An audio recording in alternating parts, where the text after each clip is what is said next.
कौन सांप्रदायिक है, और मुझे लगता है इस पर चर्चा होना बहुत आवश्यक है। महोदय, जो हम लोगों ने जाना है, जो हम लोगों ने समझा है, इस सांप्रदायिक वह होता है जो कहता है कि मेरा इष्ट या मेरा देव या मेरा पैगंबर ही सर्वश्रेष्ठ है। उसके मानने वालों को तो जीवित रहने का अधिकार है, शेष को नहीं। मुझे लगता है वह सांप्रदायिक है। हिंदू जीवन दर्शन कभी इस बात की इजाजत नहीं देता। हमने किण्वंतो विश्वारंभ का संदेश दिया था, हमने सर्वे भवन्तु सुखिनः का संदेश दिया था, हमने तो इस देश के अंदर एकम सद विप्रा बहुधा वदन्ति की बात कही है। जियो और जीने दो पर विश्वास हमारा दर्शन करता है।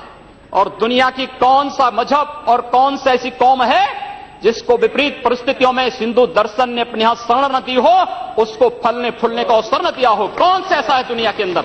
लेकिन आज जिस हिंदू दर्शन ने सबको शरण दी, सबको फलने फूलने का भरपूर अवसर दिया, आज जब उसी के खिलाफ षड्यंत्र होना प्रारंभ होता है तो उसे एकजुट होना तो पड़ेगा ही। और मुझे लगता है इन लोगों के कर्मों का फल है कि पूरे देश का हिंदू जनमानस आज इस बात के लिए तैयार हो रहा है कि उसके खिलाफ आज शासन तंत्र से जो षड्यंत्र हो रहे हैं उसका जवाब अपने स्तर पर देना ही पड़ेगा।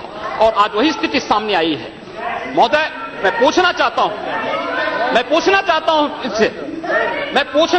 इन लोगों से, जब भारत का मुसलमान हज यात्रा करने के लिए जाता है, महोदय, जब हज यात्रा करने के लिए जाता है, उसकी पहचान तब भारतीय के नाम पर नहीं, पाकिस्तानी के नाम पर नहीं, बांग्लादेशी नाम पर नहीं, भारतीय उपमहाद्वीप का जो भी मुसलमान हज यात्रा करने के लिए जाता है उसकी पहचान हिंदू नाम पर होती है, उसकी पहचान भारतीय, पाकिस्तानी या बांग्लादेश के नाम पर नहीं।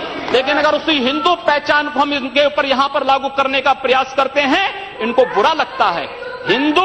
हिंदू सांप्रदायिकता नहीं, हिंदू राष्ट्रीयता का प्रतीक है। और भारत की राष्ट्रीयता का प्रतीक हिंदुत्व को बदनाम करोगे तो उसकी कीमत चुकानी पड़ेगी इन लोगों को। और इसलिए महोदय, मैं आप सबके आपके माध्यम से एक बार कहना चाहता हूं, महोदय, एक बार गुरुदेव रविंद्रनाथ टैगोर ने कहा था, गुरुदेव रविंद्रनाथ टैगोर ने एक बात कही थी। उन्होंने कहा था अगर भारत को समझना है, बैठ जाइए आप, कल तो बात करते हैं। महोदय, उन्होंने कहा, गुरुदेव रविंद्रनाथ टैगोर ने एक बात कही थी और उन्होंने कहा था कि अगर भारत को समझना है तो मैं भारतीय अस्मिता को पहचानना पड़ेगा। और भारतीय अस्मिता को पहचानना है तो स्वामी विवेकानंद के बारे में आप जान लीजिए। स्वामी विवेकानंद ने एक बात कही थी कि गर्व से कहो हम हिंदू हैं। स्वामी विवेकानंद ने एक बात कही थी कि गर्व से कहो हम हिंदू हैं। स्वामी विवेकानंद तो सांप्रदायिक नहीं थे, स्वामी विवेकानंद तो किसी पार्टी के नहीं थे।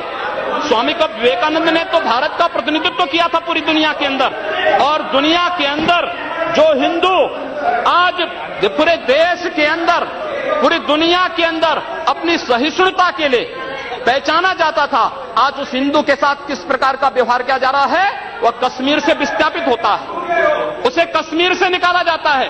एक भी बार इस सदन में चर्चा नहीं होती है, इन लोगों का मुंह नहीं खुलता जब कश्मीर से 3.5 लाख की संख्या में कश्मीरी पंडित निकाले जाते हैं, तब ये लोग नहीं बोलते